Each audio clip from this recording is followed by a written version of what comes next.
ಶ್ರೀ ಗುರುಭ್ಯೋ ನಮಃ. ನಿಮ್ಮೆಲ್ಲರಿಗೂ ತಿಳಿದಂತೆ ನಾವು ಮಾಘ ಮಾಸದ ಪುರಾಣವನ್ನು ಕೇಳುತ್ತಾ ಬರುತ್ತಿದ್ದೇವೆ. ಇವತ್ತಿನ ದಿನ ಅಧ್ಯಾಯ 26. ವಸಿಷ್ಠ ಮಹರ್ಷಿಗಳು ದಿಲೀಪ ಮಹಾರಾಜರಿಗೆ ಸುಲಕ್ಷಣನೆಂಬ ಮಹಾರಾಜನ ವೃತ್ತಾಂತವನ್ನು ತಿಳಿಸಿದರು. ವಂಗದೇಶವನ್ನು ಹಿಂದೆ ಸೂರ್ಯವಂಶದಲ್ಲಿ ಜನಿಸಿದ್ದ ಸುಲಕ್ಷಣನೆಂಬ ರಾಜನು ಆಳುತ್ತಿದ್ದನು. ಆತನಿಗೆ 100 ಮಂದಿ ಪತ್ನಿಯರು. ಸತ್ಯವಂತನೂ ಧರ್ಮಪಾಲಕನೂ ಜನಪ್ರಿಯನೂ ಆಗಿದ್ದನು. ದೇಶದ ಪ್ರಜೆಗಳನ್ನು ತಮ್ಮ ಪರಿವಾರದಂತೆ ವಾತ್ಸಲ್ಯದಿಂದ ರಕ್ಷಿಸಿ ಅವರಿಗೆ ಒದಗಿದ್ದ ಕ್ಲೇಶಗಳನ್ನು ಪರಿಹರಿಸುತ್ತಿದ್ದನು. ಸುಲಕ್ಷಣನು ಎಷ್ಟೇ ದಕ್ಷ ರಾಜನಾದರೂ ಸಾತ್ವಿಕನಾದರೂ ಆತನಿಗೆ ಒಂದು ದೊಡ್ಡ ಕೊರತೆ ಇತ್ತು. ಆ ಪತ್ನಿಯರಿಗೆ ಪುತ್ರ ಸಂತಾನವಿರಲಿಲ್ಲ. ಮಗವಿಲ್ಲದೆ ಸದ್ಗತಿ ಇಲ್ಲ ಎಂಬ ಮಾತಿನಂತೆ ಆತನು ಪರಿತಪಿಸುತ್ತಿದ್ದನು. ತನ್ನ ವಂಶವು ಕೊನೆಯಾಗುವುದಲ್ಲ ಎಂಬ ಚಿಂತೆ ಆತನನ್ನು ಕಾಡುತ್ತಿತ್ತು. ಇದಕ್ಕೆ ಪರಿಹಾರವೇನೆಂದು ರಾಜನು ಸದಾ ಚಿಂತೆ ಮಾಡುತ್ತಿದ್ದನು. ಒಂದು ದಿನ ಆತನು ರಥವನ್ ಏರಿ ಮಹಾ ತಪಸ್ವಿಗಳಿದ್ದ ನೈಮಿಷಾರಣ್ಯ ಪ್ರದೇಶಕ್ಕೆ ಹೋದನು. ಮಹಾರಾಜನು ಅಲ್ಲಿಂದ ಋಷಿಗಳಿಗೆ ಭಕ್ತಿಯಿಂದ ನಮಸ್ಕರಿಸಿ ಹೀಗೆ ನುಡಿದನು. ಹೇ ಮುನಿಪುಂಗವರೇ, ನಾನು ವಂಗದೇಶದ ರಾಜನಾದ ಸುಲಕ್ಷಣನೆಂಬಾತನು.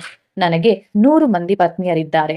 ಆದರೆ ವಂಶೋದ್ಧಾರಕ ಒಬ್ಬ ಪುತ್ರನೂ ಸಹ ಇಲ್ಲ. ತಾವು ತಮ್ಮ ತಪೋಬಲದಿಂದ ನನಗೆ ದಾರಿ ತೋರಿರಿ ಎಂದು ಬೇಡಿದರು. ಋಷಿಗಳು ರಾಜನ ಮೇಲೆ ಕನಿಕರಗೊಂಡು, ಹಿಂದಿನ ಜನ್ಮದಲ್ಲಿ ನೀನು ಸೌರಾಷ್ಟ್ರ ದೇಶದ ರಾಜನಾಗಿದ್ದೆ. ಆ ಜನ್ಮದಲ್ಲಿ ಒಂದು ಸಲವೂ ನೀನು ಪುಣ್ಯಕರವಾದ ಮಾಘ ಮಾಸದ ಸ್ನಾನವನ್ನಾಗಲಿ ದಾನವನ್ನಾಗಲಿ ಮಾಡಲಿಲ್ಲ. ಇದರ ಫಲವಾಗಿಯೇ ಈ ಒಂದು ಜನ್ಮದಲ್ಲಿ ನೀನು ಪುತ್ರ ಇಲ್ಲದೆ ಅನುಭವಿಸುತ್ತಿರುವೆ ಎಂದು ಹೇಳಿದರು. ಯಾರು ಮಾಘ ಶುದ್ಧ ಸಪ್ತಮಿ ದಿನ ಕೂಷ್ಮಾಂಡ ದಾನವನ್ನು ಮಾಡುವರೋ ಅವರಿಗೆ ಪುತ್ರ ಲಾಭ ಉಂಟಾಗುತ್ತದೆ. ಇದು ಸತ್ಯ, ಇದರಲ್ಲಿ ಸಂಶಯ ಬೇಡ ಎಂದು ಹೇಳಿ ಒಂದು ಹಣ್ಣನ್ನು ಅಭಿಮಂತ್ರಿಸಿ ರಾಜನಿಗೆ ಕೊಟ್ಟರು. ಇದನ್ನು ನಿನ್ನ ಪತ್ನಿಗೆ ಕೊಡು ಎಂದು ಆಶೀರ್ವದಿಸಿದರು. ರಾಜನು ಋಷಿಗಳಿಗೆ ನಮಸ್ಕಾರವನ್ನು ಮಾಡಿ ತನ್ನ ರಾಜ್ಯಕ್ಕೆ ಮರಳಿದನು. ರಾಜನ ಪತ್ನಿಯರು ಆರತಿ ಬೆಳಗಿ ಪತಿಯನ್ನು ಸ್ವಾಗತಿಸಿದರು.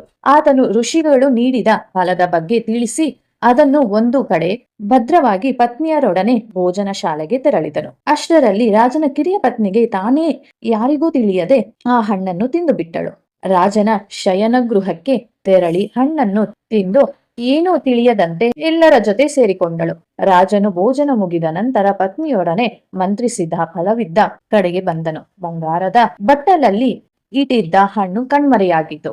ರಾಜನಿಗೆ ಅಸಾಧ್ಯ ಕೋಪ ಬಂದಿತು. ಹಣ್ಣನ್ನು ತಿಂದವರು ಯಾರು ಎಂದು ಗರ್ಜಿಸಿದನು. ನಮಗೇನೂ ತಿಳಿಯದು ಎಂದು ಎಲ್ಲಾ ಪತ್ನಿಯರು ಆಣೆ ಹಾಕಿ ಹೇಳಿದರು. ತಾವು ಬಹಳ ಕಷ್ಟದಿಂದ ಋಷಿಗಳನ್ನು ಪ್ರಾರ್ಥಿಸಿ ಪಡೆದು ತಂದ ಫಲವು ಮಾಯವಾಯಿತಲ್ಲ ಎಂಬ ಚಿಂತೆಯಿಂದ ರಾಜನು ಹಾಸಿಗೆ ಬಿದ್ದನು. ಕಿರಿಯ ಪತ್ನಿಯು ರಾಜನ ಬಳಿಗೆ ಬಂದು ನಡೆದ ಸಂಗತಿಯನ್ನೆಲ್ಲ ತಿಳಿಸಿದಳು. ಹೋಗಲಿ, ಇವಳಿಗೆ ಮಗುವಾದರೆ ಅದೇ ಸಂತೋಷ ಎಂದು ತೃಪ್ತಿಯಿಂದ ರಾಜನು ಆಕೆಯನ್ನು ಸುಖವಾಗಿ ನೋಡಿಕೊಂಡಳು. ಕಿರಿಯ ಪತ್ನಿಯು ಗರ್ಭಿಣಿ ಆದುದನ್ನು ತಿಳಿದ ಇತರ ಪತ್ನಿಯರು ಅಸೂಯೆಯಿಂದ ಆಕೆಯ ಮೇಲೆ ಕಿಡಿಕಾಡಿದರು.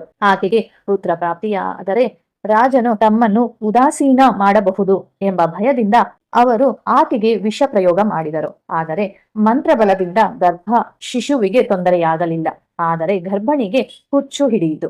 ಆಕೆಯು ಹುಚ್ಚಳಾಗಿ ಒಂದು ರಾತ್ರಿ ಅರಮನೆಯನ್ನು ಬಿಟ್ಟು ಕಾಡಿಗೆ ಹೊರಟಳು. ತುಂಬಾ ಗರ್ಭಿಣಿ ಆದ ಆಕೆ ಒಂದು ಬಂಡೆಯ ಮೇಲೆ ಗಂಡು ಮಗು ಒಂದನನ್ನು ಪ್ರಸವಿಸಿದಳು. ಆ ಸಮಯಕ್ಕೆ ಅಲ್ಲಿಗೆ ಬಂದ ಹುಲಿಯೊಂದು ರಾಣಿಯನ್ನು ಕೊಂದು ಹಾಕಿತು. ನವಜಾತ ಶಿಶುವು ಜೋರಾಗಿ ಅಳಲು ಪ್ರಾರಂಭಿಸಿದನು.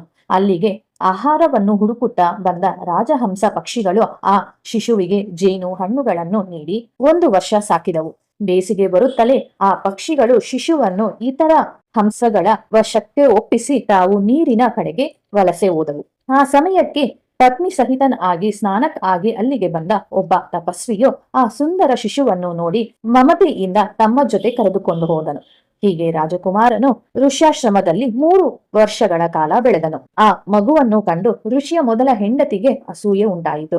ಆ ಶಿಶುವು ಸಂಜೆಯ ಹೊತ್ತು ಆಟವಾಡುತ್ತಿದ್ದಾಗ ಆಕೆಯು ಅವನನ್ನು ಕಾಡಿನಲ್ಲಿ ಬಿಟ್ಟು ಬಂದಳು. ಹೀಗೆ ತಾಯಿಯನ್ನು ಕಳೆದುಕೊಂಡು ರಾಜಕುಮಾರನು ಅಡವಿಯಲ್ಲಿ ಅನಾಥನಾದನು ಎಂಬಲ್ಲಿಗೆ ಸ್ಕಾಂದ ಪುರಾಣ ಅಂತರ್ಗತ ಮಾಘ ಮಾಸ ಮಹಾತ್ಮೆಯ 26ನೇ ಅಧ್ಯಾಯವು ಸಂಪೂರ್ಣವಾಯಿತು. ಶ್ರೀ ಗುರು